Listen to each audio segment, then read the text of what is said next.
Hello friend, कैसे हैं आप लोग? I think you all are fine. ठीक है, थैंक यू। तो आज के हम टॉपिक पे आते हैं, एग्रीमेंट बिफोर मैरिज।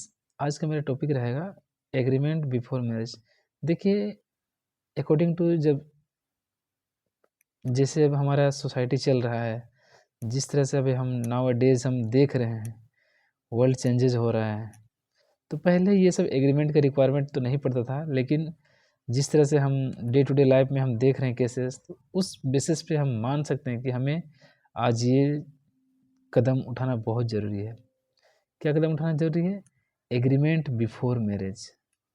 आप लोग सोशल मीडिया पे, यूट्यूब पे, इंस्टाग्राम पे, कहीं पे भी देख रहे होंगे ये सारा जो आपको क्यों ज़रूरी, आप तो समझ ही रहे होंगे इनडायरेक्टली मेरी बातों को, क्योंकि जो डिवोर्स रेट बढ़ रहा है हमारे इंडिया में, डिवोर्स रेट बढ़ रहा है, जिसकी वजह से हमें एग्रीमेंट करना बहुत ज़रूरी है।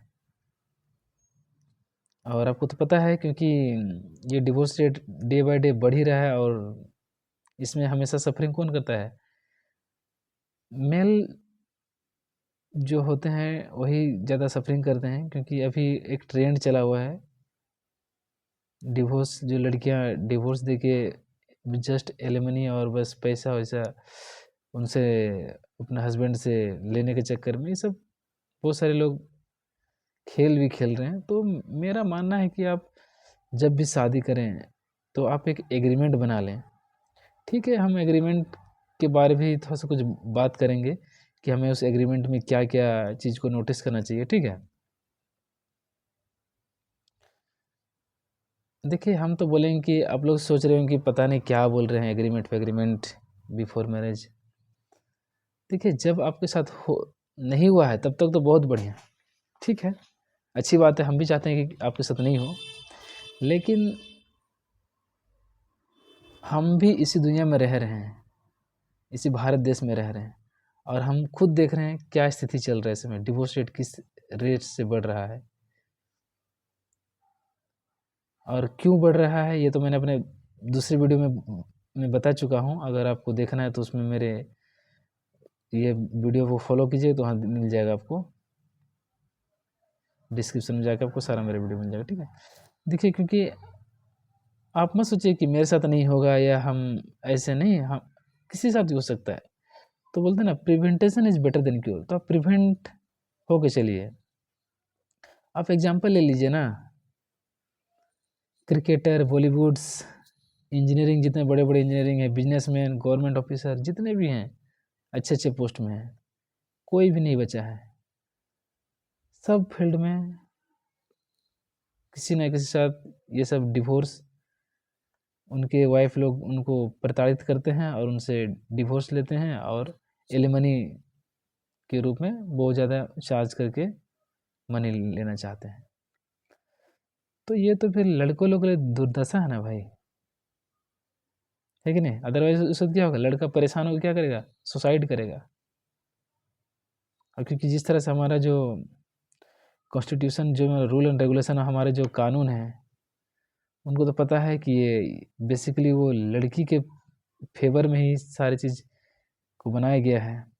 तो लड़के की बात वो लोग जल्दी सुनते नहीं हैं, और वो लोग इतने जल्दी विश्वास करते नहीं हैं, अनलेस एंड अनटिल जब तक आप उसको ठोस सबूत प्रकट नहीं करते हैं। तो इसलिए मेरा बोलना यही मतलब है कि आप अपना उस होने के लिए वेट मत कीजिए कि नहीं जब मेरे साथ होगा तो हम करेंगे, ऐसे नहीं। हमें दूसरों की गलती से सीखना चाहिए। इसलिए आप ये मत सोचिए कि मेरा, जैसे बहुत सारे हिंदू लड़के लोग बोलते हैं ना, मेरा आदिल ऐसा नहीं है, मेरा ऐसे फलना है। भाई सभी इसी दुनिया के ही हैं, जब बीतेगा तब पता चलेगा। तो इसलिए मैं बोलना चाहता हूँ कि प्रिवेंटेशन लीजिए। जब भी आप शादी करें, वकील के पास जाएं, एक एग्रीमेंट पेपर बनाएं, जिसमें कुछ अपना शर्त रखें, और वो पेपर दोनों के पास होना चाहिए, आपके पास भी, आपके वाइफ के पास भी। और वो एग्रीमेंट दोनों के सामने ही बनना चाहिए। ये नहीं कि आप अकेले अकेले बना लिया, ऐसे भी नहीं होना चाहिए। ठीक है, अदरवाइज नहीं बनेगा तो जब आपके साथ ये प्रॉब्लम आएगा तो क्या होगा? अल्टीमेटली आप दौड़ेंगे इधर उधर, जब आपसे नहीं हो पाएगा, चार्जेस पे चार्जेस लगते जाएंगे, और जब आपकी वाइफ आप पे डिवोर्स के एलिमनी का रेट बढ़ाते जाएगी, आपका कोर्ट का खर्चा बढ़ेगा, तो फिर आपको परेशान क्या कीजिए, सुसाइड कीजिएगा और कुछ बचता नहीं है। फिर क्या होगा, जो आपके बूढ़े मम्मी पापा हैं जिसके आप सहारा थे, उनको फिर हर्ट हो जाएगा। तो आप तो अपना लाइफ तो गंवाएंगे ही, अपने माँ बाप जो बच्चे होंगे उनका लाइफ को भी आप स्पॉइल कर दीजिएगा। क्योंकि आपको पता है कि लड़के लोग इस समय क्या कर रहे हैं, बहुत ज़्यादा मिसयूज कर रहे हैं लॉ का। वकील लोग भी कुछ मिले होते हैं उनसे अपना पैसा बनाने के चक्कर में। तो आप किससे लड़िएगा, वकील से लड़िएगा, अपना वाइफ से लड़िएगा, समाज से लड़िएगा, कानून से लड़िएगा, किससे लड़िएगा? तो बेहतर है कि आप एग्रीमेंट बनाएं। पहले का ज़माना था कि क्या, लड़के लोग ब्रेकअप पार्टी करते थे, है ना। अब वो ज़माना नहीं रहा, अब ज़माना टोटली चेंज हो गया है। अब लड़कियां डिवोर्स पार्टी बनाते हैं बेटा, डिवोर्स पार्टी। जब डिवोर्स किसी कंप्लीट होता है ना तो लोग पार्टी बनाते हैं, इसको बोलते हैं डिवोर्स पार्टी। तो प्लीज़ आप थोड़ा सा मेरी बातों को सीरियसली लें। देखिए मेरे वीडियो का क्वालिटी उतना अच्छा नहीं हो सकता क्योंकि मैं एडिटिंग वगैरह नहीं करता हूँ, मुझे उस पर बिलीव भी नहीं है। मेरे वर्ड वो सच्चाई है, अगर सच्चाई सुनना चाहते हैं तो हम मेरे वीडियो पे बने रहें। अदरवाइज़ आपको बहुत सारा नंगा नाच मिल जाएगा, आप देखिए रील्स, नाचते रहिए, उधर जाइए। चलिए ठीक है, हम कुछ पॉइंट्स पे बात करना चाहते हैं जो कि हमारे उस एग्रीमेंट में होना चाहिए। आप अपने हिसाब से बना सकते हैं, जो मेरे दिमाग में आया, जो मुझे लगता है, इस बेसिस पे मैंने कुछ बोल रहा हूँ। अगर आपको अच्छा लगेगा तो आप सुनना, तो उसको गौर कीजिएगा, ठीक है। पहला तो डिवोर्स में ये होना चाहिए कि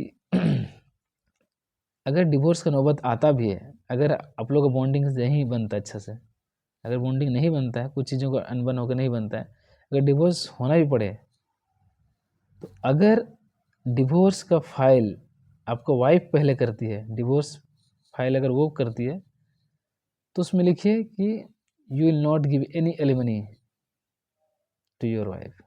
आप अपना वाइफ को कोई भी एलिमनी पैसा नहीं देंगे, और ना ही आप उसको कोई भी हाउस या फिर प्रॉपर्टी देंगे अगर फर्स्ट वो करती है। देखिए भैया, अगर आपको गलती है तो फिर आपको इस चीज़ को समझना पड़ेगा, लेकिन आपकी वाइफ अगर चाल चल के अगर कर रही है तो फंस जाएगी। अगर वो चाल चल के, कोई वकील के साथ चाल चल के या फिर अपना घर वालों के साथ चाल चल के अगर कर रही है तो फंस जाएगी, क्योंकि आप एग्रीमेंट पहले लिख चुके हैं कि अगर आप पहले, अगर वाइफ अगर आपको पहले वो फाइल करती है, डिवोर्स फाइल करती है, तो आप एग्रीमेंट में लिख चुके हैं कि आप कोई भी आप एलिमनी नहीं देंगे, ना ही आपको घर देंगे, ना ही कोई आप उसको प्रॉपर्टी देंगे। हाँ, जहाँ तक है बच्चे की बात है, इसमें आप वो भी लिख दीजिए कि जब तक आपके 2 बच्चे नहीं हो जाते हैं, उससे पहले अगर वो डिवोर्स फाइल करती है तो नहीं माना जाएगा, उसको डिवोर्स नहीं ले सकती वो। एटलीस्ट 2 बच्चे होने चाहिए, और वो 2 बच्चे को आप एक रखेंगे, आपकी वाइफ एक रखेगी, और ये फ्रीडम आपकी वाइफ पे रहेगा कि वो किसको रखना चाहती है।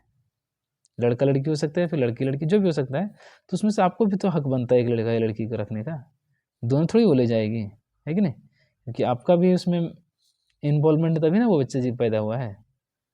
तो ये होना चाहिए कि भैया अगर 2 बच्चा नहीं पैदा हुआ है तो आप डिवोर्स नहीं ले सकते। अगर आप नहीं, फिर भी अगर चाहिए आपको, तो बच्चे आपको हैंड ओवर करना पड़ेगा उसके फादर को। अदरवाइज़ आप 2 बच्चे के लिए वेट कीजिए, उसका डिवोर्स लीजिए, एक बच्चा एक हस्बैंड रखेगा, एक वाइफ, फिर जाइए। ये 2-3 मेरे को पॉइंट जो लगा अच्छा है, और भी बहुत सारे टर्म एंड कंडीशन आपके हिसाब से आप बना सकते हैं। तो थैंक यू फ्रेंड, मेरी इस बातों को ध्यानपूर्वक सुनने के लिए। गौर कीजिए इस बातों को और take your decision by yourself. Thank you.